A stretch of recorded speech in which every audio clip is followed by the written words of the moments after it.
If you give a man a fish, he eats for a day. If you teach a man to fish, he eats for life. But if you build a robot to fish, do all men starve to death? That is the question posed by Scott Santens, one of the outspoken proponents for the basic income idea. An idea that has fans on both the far right and the far left. The last idea to accomplish that was a bill mandating that Dr. Oz shut the up. Basic income says that every American is given a certain amount of money every month, no matter who they are, rich or poor, young or old, black or white. The number usually talked about for basic income is $1,000 per month. Now, if you're American like me, you hear this and you immediately get skeptical. Something deep down within our core cries out, "Hold on! That sounds way too fair. That sounds ridiculously equal. Where's the knockdown, drag-out competition in which I have to beat out the other guy or I die? Where's the I'm better than you, and to prove it, I'm going to make sure you can't feed your family mentality that has made America great, huh?" But basic income makes a ton of sense. The left wing likes it because it would end homelessness and poverty. The right wing likes it because it would end welfare, Medicare, Social Security, and it would end left-wingers whining constantly about homelessness and poverty. Think about that, right-wingers. How great would your life be if you never had to hear another asshole like me go, "But what about the homeless?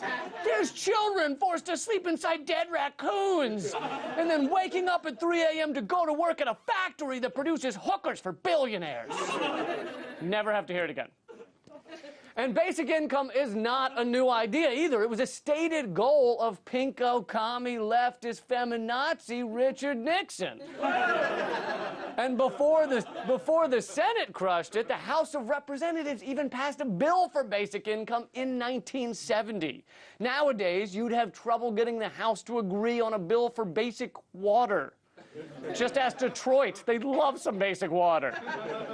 But people said basic income would never work. Everyone would quit their jobs. Everyone would sit around all day just diddling themselves. Right? First of all, if that's really your plan for every minute of free time, then maybe it's a personal problem.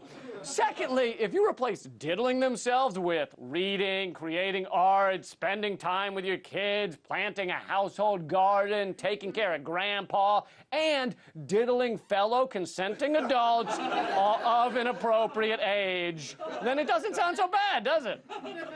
But most importantly, studies prove that people don't stop working just because they're given some money. In fact, several studies show that people work harder when they have the option to avoid an activity than when they're forced to do it. There are also studies showing that in tasks that involve even a low level of cognitive skill, there is a negative correlation between greater monetary reward and increased performance. In large-scale tests of basic income in Seattle and Denver, they found that people decreased the amount they worked by only 8%. And here's the thing. We could stand to work less, all right? Not that many of us are emergency medical technicians saving lives, giving mouth-to-mouth to Nobel Peace Prize winners, all right? Guess what? If the copy for that leg wax commercial that you're working on gets written 8% slower, we're gonna be okay.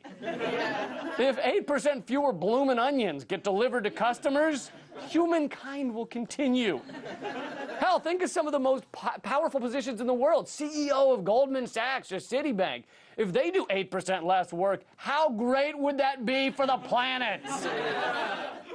Literally, the only job that we can't afford as a species to slow down by 8% is the guy running the amusement park rides, all right? If I have to wait 8% longer for the log flume, standing in the blistering sun between a kid screaming because his blood is critically low on Skittles, and a man wearing Freedom Ain't Free t-shirt talking about how we faked the moon landing, I will beat someone to death with a flip-flop. In fact, there is a place in the world where a low level of basic income is already in place. The people are paid a dividend simply for living there. It's called Alaska, as in the place that used to be run by this lefty socialist queen. Here's another benefit. The very ability of people to not need a job makes it that much harder for employers to exploit employees with insufficient wages and poor working conditions. Wait, in America without exploited workers, now you're just destroying our culture. So now that I have you convinced that this is the best idea ever, how do we pay for it? It sounds like a lot of money. Well, first of all, once you get rid of all the programs it would eliminate, you've covered over half of the cost. But you still need $1 trillion. That money can come from a lot of places, like closing the tax loopholes for corporations and billionaires, decreasing the $1 trillion a year military budget, taxing capital gains, taxing transactions on Wall Street. So let's see, better, healthier society, more time off work, more power for workers, no more poverty, cut down bureaucracy, and vastly decreased inequality. But why would we do that when our current system is working like gangbusters? I mean, look around. Is anyone complaining? No. We're busy saving up for those anxiety pills we have on layaway.